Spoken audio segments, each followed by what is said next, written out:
Hi, എല്ലാ കൂട്ടുകാർക്കും എൻ്റെ പുതിയൊരു വീഡിയോയിലേക്ക് സ്വാഗതം. അപ്പോൾ ഞാൻ ഇന്ന് പ്രത്യേകിച്ച് വിശേഷങ്ങളായിട്ടൊന്നും വീഡിയോ എടുത്തിട്ടില്ല കേട്ടോ. പിന്നെ ഇന്നാൾ ഞാൻ വീഡിയോ ചെയ്തപ്പോൾ ഞാനൊരു അവക്കായുടെ റെസിപ്പി കാണിച്ചു തരാമെന്ന് പറഞ്ഞിട്ടുണ്ടായിരുന്നു. ഒരു മാങ്ങാച്ചാറാണ്, ഹൈദരാബാദി സ്റ്റൈല് ഉള്ള ഒരു മാങ്ങാച്ചാറാണ് കേട്ടോ. അപ്പം ഞാനിന്നത് ഇന്ന് ഉണ്ടാക്കുന്നുണ്ട്. അപ്പം ഞാൻ അത് നിങ്ങളോടും കൂടി ഷെയർ ചെയ്യാമെന്ന് വിചാരിച്ചു. അപ്പം നമുക്കത് കണ്ടാലോ. അപ്പം ഞാനിത് അടുത്ത വീട്ടിൽ പോയി കുറച്ച് മാങ്ങയൊക്കെ പൊട്ടിച്ചു കൊണ്ടുവന്നു കേട്ടോ. ഇത് മൂവാണ്ട മാങ്ങയാണ്. അപ്പം ഇത് മുഴുവൻ ഞാൻ ഇടണില്ല കേട്ടോ. ഇതിലൊരു 4 മാത്രമേ ഞാൻ ഇടുള്ളൂ. നല്ല മൂത്ത മാങ്ങ കൊണ്ട് ആണ് കേട്ടോ ഇത് ഇടുക. കാരണം ഇതിൽ അണ്ടിയൊക്കെ കുറച്ച് മൂപ്പുള്ള മാങ്ങ വേണം ഇത് ഉണ്ടാക്കാനായിട്ട്. അപ്പം ഇതിലൊരു 4 മാങ്ങ എടുത്ത് ഞാൻ കഴുകി എടുക്കട്ടെ കേട്ടോ. അപ്പം ഇതാ മാങ്ങ നന്നായി കഴുകി എടുത്തിട്ടുണ്ട്. പിന്നെ ഇതിന് വെള്ളപ്പറ്റൊന്നും പാടില്ല കേട്ടോ. ഈ വെള്ളമൊക്കെ നന്നായി തുടച്ച് കളയണം. അത് കഴിഞ്ഞിട്ട് വേണം നമുക്കിത് കട്ട് ചെയ്യാനായിട്ട്.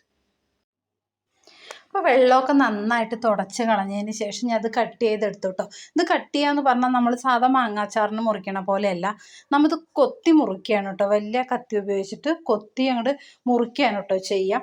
പിന്നെ അതിലേക്ക് അത്യാവശ്യം വെളുത്തുള്ളിയും ഇഞ്ചിയാണ്. വെളുത്തുള്ളി ഇത്തിരി കൂടുതൽ വേണം, ഇഞ്ചിയും വെളുത്തുള്ളിയും മുന്നിട്ട് നിൽക്കണം കേട്ടോ. പിന്നെ ആ മാങ്ങ നമ്മൾ വെള്ളമില്ലാത്തൊരു പാത്രത്തിലേക്ക് ആക്കുക. പിന്നെ കല്ലുപ്പ് ഇട്ട് കൊടുക്കുക കേട്ടോ. കല്ലുപ്പ് ഇട്ടാലാണ് അത് അലിഞ്ഞ് വെള്ളമാവുള്ളൂ. അപ്പോൾ കല്ലുപ്പ് ഇട്ട് കൊടുക്കുക. പിന്നെ അതിന് ശേഷം നമ്മൾ ആവശ്യത്തിനുള്ള മുളക് പൊടി ഇട്ട് കൊടുക്കുക കേട്ടോ. കാശ്മീരി മുളകും കൂടി ഇട്ട് കൊടുക്കുന്നതുകൊണ്ട് കുഴപ്പമൊന്നുമില്ല, കളറ് കൂടുതൽ വരാൻ വേണ്ടി. പക്ഷെ എൻ്റെ മുളക് പൊടി നല്ല കളറ് എരിവൊക്കെ ഉള്ള മുളക് പൊടി ആയതുകൊണ്ട് ഞാനത് മാത്രമാണ് ഇട്ട് കൊടുക്കുന്നത്. പിന്നെ ഒരു നുള്ളു കായപ്പൊടി. പിന്നെ അതൊന്ന് മിക്സ് ചെയ്യുക കേട്ടോ. നമ്മൾ കയ്യിൽ തന്നെ പാത്രത്തിലെടുത്തിട്ട് ഇങ്ങനെ നന്നായിട്ട് മിക്സ് ചെയ്ത് അടച്ച് വെക്കുക കേട്ടോ. പിന്നെ നമ്മൾ ആ വെളുത്തുള്ളി ഇഞ്ചിയും കണ്ടില്ലേ, അത് നമ്മൾ ഒന്ന് ചതച്ച് വെച്ചിട്ടുണ്ട് കേട്ടോ. മിക്സിയുടെ ജാറിലിട്ടിട്ട് ഒരുപാട് പേസ്റ്റ് ആക്കിയിട്ടില്ല, ചെറുതായിട്ടൊന്ന് ചതച്ച് എടുത്ത് വെച്ചിട്ടുണ്ട്. പിന്നെ നമ്മൾ നല്ലെണ്ണയാണ് കേട്ടോ ഞാൻ ഒഴിച്ചു കൊടുത്തിരിക്കുന്നത്. കടലെണ്ണ വേണമെങ്കിൽ ഒഴിച്ചു കൊടുക്കാം.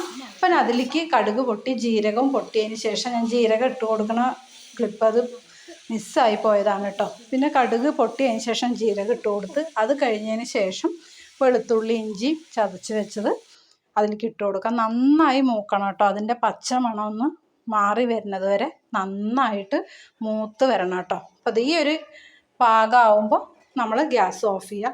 പിന്നെ നമ്മൾ ഈ വെളുത്തുള്ളി ഇഞ്ചിയും എണ്ണയൊക്കെ കൂടിയ മിക്സ് മാങ്ങയിലേക്ക് ഇട്ട് കൊടുക്കുക. അല്ലാണ്ട് മാങ്ങ പ്രത്യേകിച്ച് വഴറ്റി ചൂടാക്കുക ഒന്നും ചെയ്യണ്ട കേട്ടോ. ആ മാങ്ങയിലേക്ക് നമ്മൾ ഈ മിക്സ് ഇട്ട് കൊടുക്കുകയാണ് ചെയ്യണത്. അതിന് ശേഷം അത് നന്നായി ഒന്ന് ഇളക്കി കൊടുക്കുക കേട്ടോ. പിന്നെ ഞാൻ അതിൻ്റെ മുകളിൽ ഇത്തിരി കടുകെണ്ണയും കൂടെ ഒഴിച്ചു കൊടുക്കുന്നുണ്ട്. അതിൻ്റെ ഒരു ടേസ്റ്റ് വരാൻ വേണ്ടിയിട്ടാണ് കേട്ടോ. ചിലവർ ഇതിൽ കടുക് പൊടി ചേർക്കുന്നതൊക്കെ കേട്ടിട്ടുണ്ട്, പക്ഷെ ഞാൻ അങ്ങനത്തത് കഴിച്ചിട്ടില്ല, അപ്പോൾ അതെനിക്കറിയില്ല. അപ്പോൾ ഇത്രയേ ഉള്ളൂ കേട്ടോ ഇതിൻ്റെ റെസിപ്പി. പിന്നെ ഇതിന് നന്നായിട്ട് ഇത് ഒരു പാത്രത്തിലാക്കി അടച്ചു വെച്ചതിന് ശേഷം ഒരു 2 ദിവസം കഴിഞ്ഞതിന് ശേഷം എടുത്തുപയോഗിക്കുക. അപ്പോൾ ഇതാണ് കേട്ടോ അവക്കായ എങ്ങനെയാണ് ഉണ്ടാക്കുക.